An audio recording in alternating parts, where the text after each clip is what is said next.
Hello दोस्तों, आज की वीडियो में बात करने आए हैं कि रेडॉक्स रिएक्शन क्या होती है और रेडॉक्स रिएक्शन पे थ्योरी करने वाले हैं। आप सभी किसी भी एंट्रेंस एग्जाम की तैयारी करना चाहते हैं, पीछे आप सभी को लोगो देखने को मिलता होगा। इसमें पूरी आप सभी कोई भी राज्य से हो, कोई भी स्टेट से हो और एंट्रेंस एग्जाम की तैयारी करना चाहते हैं तो इस चैनल से बहुत ही बेहतरीन तरीक़ा से जुड़ करके अपना क्लास कर सकते हैं। तो आगे आप सभी को टेलीग्राम ग्रुप में आपका पीडीएफ मिल जाएगी। क्या पीडीएफ मिल जाएगी? तो अभी पढ़ने आए हैं रेडॉक्स अभिक्रिया क्या होती हैं, व्हाट आर जो है ना रेडॉक्स रिएक्शन। तो रेडॉक्स अभिक्रिया जो है ये सब जो है दो प्रक्रिया को संयोजन से मिल करके बनता है। ये जो है ना रेडॉक्स कैसे बनता है? तो दो प्रक्रिया होती है। प्रक्रिया मतलब कि दो चीज़ को जुड़ करके बनना। जैसे ऑक्सीजन का ऑक्सीडेशन कहते हैं और अपचयन मतलब रिडक्शन होता है। क्या होता है? अपचयन मतलब रिडक्शन होती है। यहाँ पे लिखा गया फर्स्ट और सेकेंड नंबर करके लिखा गया है, जिसमें ऑक्सीकरण और अपचयन लिखा गया। तो ऑक्सीकरण मतलब क्या हो गया? ऑक्सीडेशन मतलब कि उसमें ऑक्सीकृत होता हो और अपचयन मतलब वो अपचयित होता हो। तो अपचयित और ऑक्सीकृत क्या होता है आगे चल के पढ़ेंगे।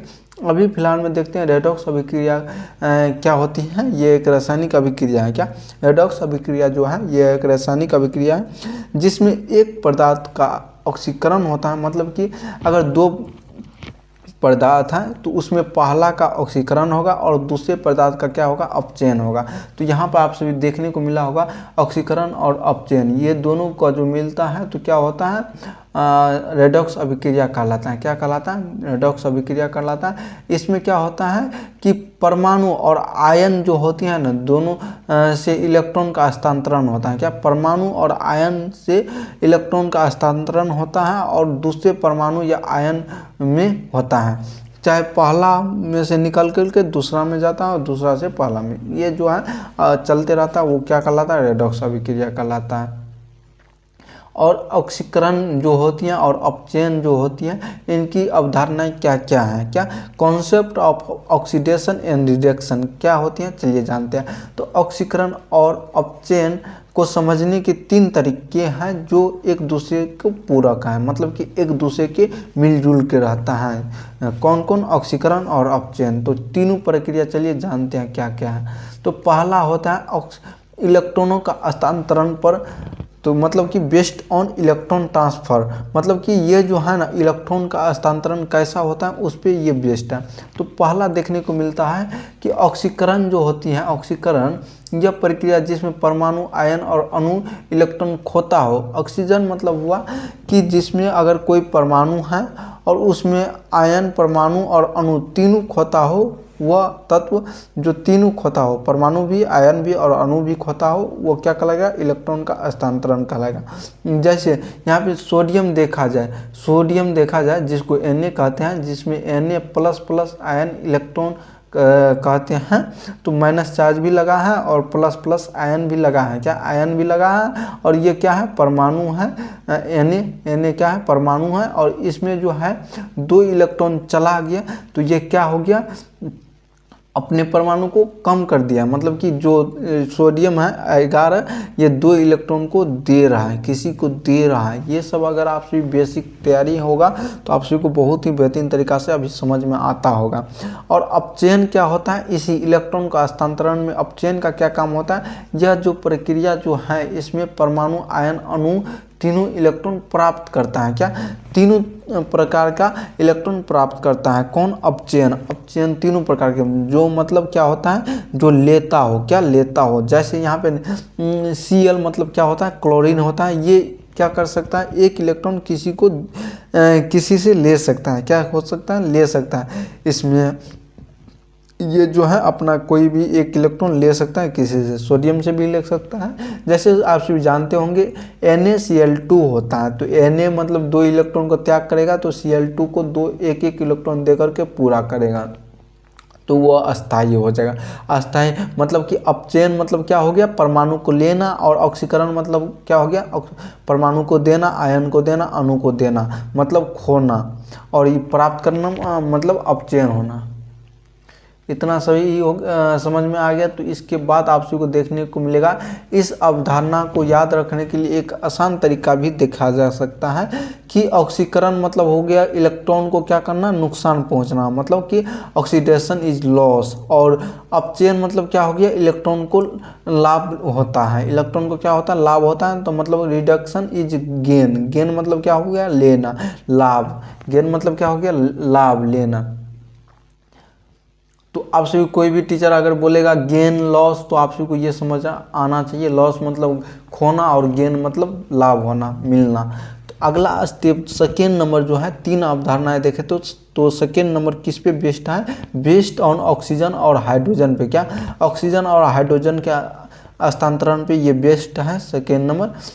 तो पहला जो है ऑक्सीकरण, ये जो प्रक्रिया है जिसमें ऑक्सीजन का जुड़ना और हाइड्रोजन का हटना ही क्या कहलाता है, ऑक्सीकरण कहलाता है। जैसे यहाँ पे देख सकते हैं, कॉपर और ऑक्सीजन जब जुड़ती हैं तो यहाँ पे कॉपर का ऑक्सीकरण हो रहा है। क्या, कॉपर में ऑक्सीजन जुड़ रहा है तो कॉपर का ऑक्सीकरण हो रहा है। क्या हो रहा है, ऑक्सीकरण हो रहा है, ऑक्सीजन का जुड़ना और हाइड्रोजन का हटना। अगला आप सभी देख सकते हैं, हाइड्रोजन का हटना यहाँ पे। तो वह प्रक्रिया जिसमें ऑक्सीजन का हटना और हाइड्रोजन का जुड़ना। तो यहाँ पे ऑक्सीजन इसमें से हटेगा, किस में से, कॉपर में से, और हाइड्रोजन जुड़ेगा तो Cu प्लस में H2O बनाता है। क्या, H2O मतलब क्या होता है, जल, और Cu क्या हो गया, कॉपर हो गया।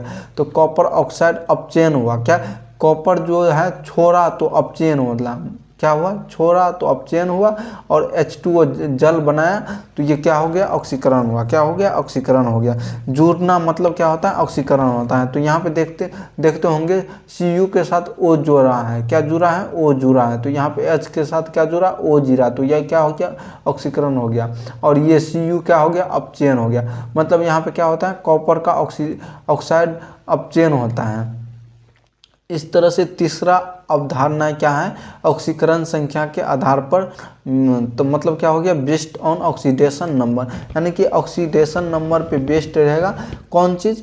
तो आप सभी देख पाएंगे ऑक्सीकरण संख्या किस पे आधारित रहता है, ऑक्सीडेशन नंबर पे। तो ऑक्सीकरण संख्या क्या, ऑक्सीकरण क्या होता है, जिसको ऑक्सीडेशन बोलते हैं, वह प्रक्रिया जिसमें परमाणु ऑक्सीकरण संख्या बढ़ाती है। क्या, ऑक्सीकरण संख्या अगर बढ़ाएगी तो वो क्या कहलाएगी, ऑक्सीकरण संख्या में बढ़ोतरी होता होगा तो वो क्या कहलाएगी, आपका ऑक्सीडेशन कहलाएगी। क्या कहलाएगी, ऑक्सीडेशन कहलाएगी।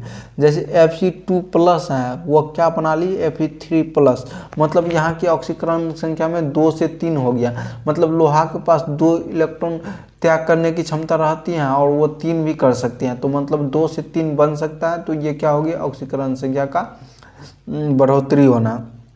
और अपचयन, रिडक्शन क्या होती है, वह प्रक्रिया जिसमें परमाणु की ऑक्सीकरण संख्या घटती है। मतलब कि Fe3 से Fe2 हो सकती है, मतलब ऑक्सीकरण संख्या घट रही है तो यह क्या कहलाई, अपचयन कहलाई।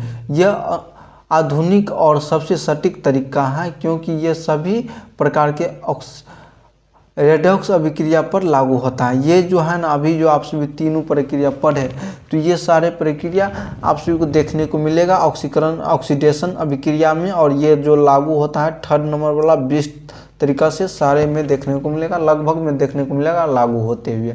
अगला होती है ऑक्सीकरण और अपचयन के साथ होने वाली प्रक्रिया, मतलब simultaneous nature of oxidation redox reaction. Redox अभिक्रिया जो होती हैं, यह ऑक्सीकरण और अपचयन हमेशा एक साथ होता है। क्या, ऑक्सीकरण और अपचयन दोनों हमेशा होती हैं। और जब एक पदार्थ इलेक्ट्रॉन खोता है, मतलब कि पहला पदार्थ इलेक्ट्रॉन खोएगा तो ऑक्सीकरण कहलाएगा, और दूसरा पदार्थ जब इलेक्ट्रॉन खोएगा तो वो क्या कहलाएगा, अपचयन कहलाएगा। दूसरा पदार्थ जब तुरंत इलेक्ट्रॉन को खोता है तो अपचयन कहलाता है, और पहला पदार्थ इलेक्ट्रॉन को खोता है तो क्या कहलाता है, ऑक्सीकरण कहलाता है। इतना समझ में आ गया तो आगे बढ़ते हैं। आगे क्या कहता है, ऑक्सीकरण मतलब कि ऑक्सीडेशन अगेंस्ट ऑक्सीडेंट, मतलब यह वह प्रक्रिया जो दूसरे पदार्थ को ऑक्सीकृत करता हो, खुद को अपचयित हो जाता हो, वो क्या कहलाता है, इलेक्ट्रॉन को स्वीकार करता है तो वो क्या कहलाता है, ऑक्सीकारक कहलाता है। क्या कहलाता है, ऑक्सीकारक कहलाता है। इसमें भी अपचायक और यानी कि अपचायक क्या होती है, मतलब जिसको क्या बोलते हैं, रेड्यूसिंग एजेंट या रिड्यूसेंट। यह वह पदार्थ होते हैं जो दूसरे पदार्थ को अपचयित करता है, यानी कि अपचायक जो है दूसरे पदार्थ को अपचयित करती है और खुद को ऑक्सीकृत हो जाते हैं, मतलब कि इलेक्ट्रॉन का दान करता हो। जैसे यहाँ पे आप सभी एग्जाम्पल के थ्रू देख सकते हैं, एग्जाम्पल के थ्रू Zn और CuSO4 जो है, तो Cu हट के ZnSO4 बना लेगा और Cu बना लिया, मतलब यहाँ पे Cu छोड़ दिया, इलेक्ट्रॉन को दान कर दिया। क्या कर दिया? दान कर दिया, ऑक्सीकरण हो गया। ये क्या हो गया? खुद को ऑक्सीकरण हो गया। कौन? जिंक।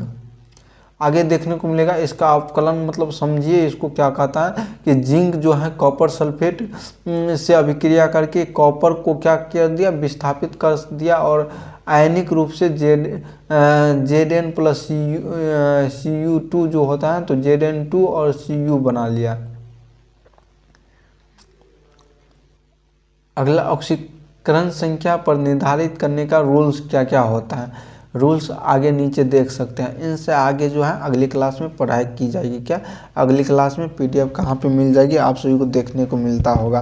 बाकी बात करें कि इस चैनल से आप सभी को सपोर्ट मिलता है, तो आप सभी ज़रूर कमेंट करके बताइएगा। क्या ज़रूर कमेंट करके बताइएगा आप सभी को कैसा सपोर्ट मिलता है इस चैनल के माध्यम से, और हमेशा सपोर्ट मिलने के लिए आप सभी ज़रूर कमेंट करिएगा। चाहे आप कोई भी एंट्रेंस एग्जाम की तैयारी करते हैं तो आप सभी ज़रूर जुड़िएगा। फिलहाल में अभी शुरुआत कर दी गई है रेगुलर वे में क्लास, इनके बाद टॉप 30 क्वेश्चन आएगी, उनके बाद महामैराथन क्लास आएगी जिसमें टॉप क्वेश्चन करवाया जाएगा, जिससे आप सभी को एग्ज़ाम निकालने की संभावना रहेगी। और क्वेश्चन जो करवाई जाएगी तो उसमें सॉल्व भी करवाया जाएगा, डायरेक्ट क्वेश्चन का आंसर नहीं बताया जाएगा। तो कोशिश है आप सभी अभी से जुड़ते हैं और अपने दोस्तों तक शेयर करते हैं, तो आप सभी को ज़रूर अच्छा होगा, और अपने दोस्तों को शेयर करिएगा। ये जो कोर्स जो होने वाली है फ्री में होने वाली है। तो जय हिंद। इस सेशन में यहीं तक रखते हैं।